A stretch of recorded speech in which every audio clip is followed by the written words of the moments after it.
Kwakuyisikhathi esinzima kwa-Israyeli. Izinhliziyo zabantu zazigcwele ukusaba. Kwase kuneminyaka engama-20 behlupheka ngaphansi kokucindezelwa okunonya kwenkosi yaseKhanani uJabhini. Le nkosi yayinezinqola zensimbi ezingenakunqotshwa. Esandleni sayo sokunene kunomkhuzi uSisera owayesatshwa yiwo wonke umuntu. Kodwa ezintabeni zase-Efrayimi kwakukhona owesifazane ogama lakhe kwakunguDebora. Wayegcwele ukuhlakanipha, ephethe izimfihlo zezulu nomhlaba. Kwakuthiwa wayekwazi ukukhuluma ngezwi likaNkulunkulu, kanti nababeza kuye babehamba bethuleke imithwalo, futhi izinhliziyo zabo zelula. Abahluleli 4:4. UDebora, umprofethikazi, umkalabhidodi, wahlulela u-Israyeli ngaleso sikhathi. UDebora wayengowesifazane omangalisayo owayebizwe nguNkulunkulu. Wayengashadile nje kuphela, kodwa wayengumprofethikazi nomehluleli owayedume ngokuhlakanipha nobulungiswa bakhe. Nokho ngalolu suku kwakukhona okuphuthumayo. Wathi esavale amehlo ethandaza, wabona umbono wokukhululwa. uJehova wathi kuye, "Sukuma, ngokuba ngiyakunikela uSisera, induna yempi kaJabhini, esandleni sakho." Lo mbono washiya uDebora enokukholwa okuvuthayo. Wayesebiza uBaraki, iqhawe laseKhedeshi lakwaNafethali. Izwi likaDebora lazwakala ngegunya elivela kuNkulunkulu. Abahluleli 4:6 wathi, "uJehova uyakuyala, thatha amadoda ayizi10,000 kwaNafethali nakwaZebuluni, uwahole uye entabeni yaseThabhori. Ngizakudonsela uSisera, induna yebutho likaJabhini, emfuleni iKhishoni, ngimnikele esandleni sakho." UBaraki, nakuba ayeyiqhawe elinesibindi, wayedinga isiqiniseko sokuthi uzophumelela. Waphendula wathi, "Uma uhamba nami ngizohamba, kodwa uma ungahambi nami ngeke ngihambe." Impendulo kaDebora yayiqinile, wathi, "Impela ngizohamba nawe, kodwa udumo ngeke kube olwakho.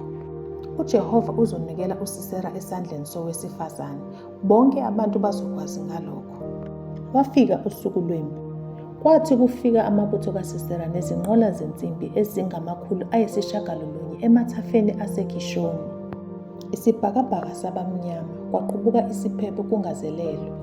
Imvula enamandla yashintsha inkundla yempi yaba udaka, yenza inqola zikaSisera zaba yize.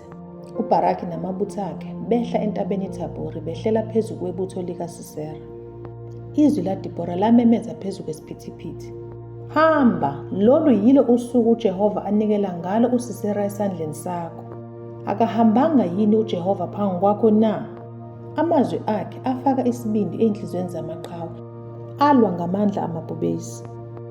Abahluleli 4:15 uJehova wamgquzula uSisera nazo zonke izinqola zakhe nebutho lakhe lonke ngosiko lwenkemba phambi kukaBaraki. Njengoba ibutho likaSisera lalikhungathekile, umlawuli wamabutho wabaleka ngezinyawo, eshiya igobolondo lamabutho akhe. Wabalekela etendeni likaJayeli umkaHebheri umKheni. uJayeli wamamukela ngomoya wokungenisa izihambi, wamnika ubisi ukuba aphuze nendawo yokuphumula. Kodwa uJayeli wayengahlosile ukuvumela uSisera aphunyuke ekwahlulelweni. Lapho elele ekhathele ngenxa yempi, Abahluleli 4:21, uJayeli wathatha isikhonkwane setende nesando wasibethela ezinhlafunweni zikaSisera. Wambulala futhi egcwalisa isiprofetho sikaDeborah. Ukunqoba kwapheleliswa futhi u-Israyeli wakhululeka ekucindezelweni yinkosi uJabhini. UBaraki noDeborah bahlabelela iculo lokunqoba, bedumisa uJehova ngokukhulula kwakhe futhi belandisa ngobuqhawe bempi. Izwi likaDeborah laphakama lapho encoma uJayeli ethi, "Makabusiswe kakhulu kwabesifazane uJayeli." Walichoboza ikhanda lakhe, waliphahlaza, wazibhoboza izinhlafuno zakhe. Ingoma yaba isikhumbuzo kubantu bakwa-Israyeli ngokungafezwa uma unokholo, isibindi, futhi uvumela ukuholwa uNkulunkulu.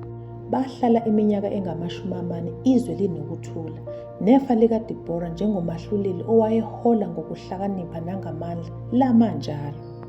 Abahluleli 5:31 Kanjalo mazibhubhe zonke izitha zakho Jehova, kepha abamthandayo mababe njengelanga lapho liphuma ngamandla alo. Le ndaba ayigcini nje ngokuveza isibindi sikaDeborah, kodwa ikhombisa amandla okholo nokubaluleka kwabesifazane ezindimeni zobuholi. Kuyisikhumbuzo esingaphelelwa isikhathi, samandla atholakala ekuthembeleni ekuholweni uNkulunkulu, nendlela uNkulunkulu asebenzisa ngayo isibindi ukufeza intando yakhe.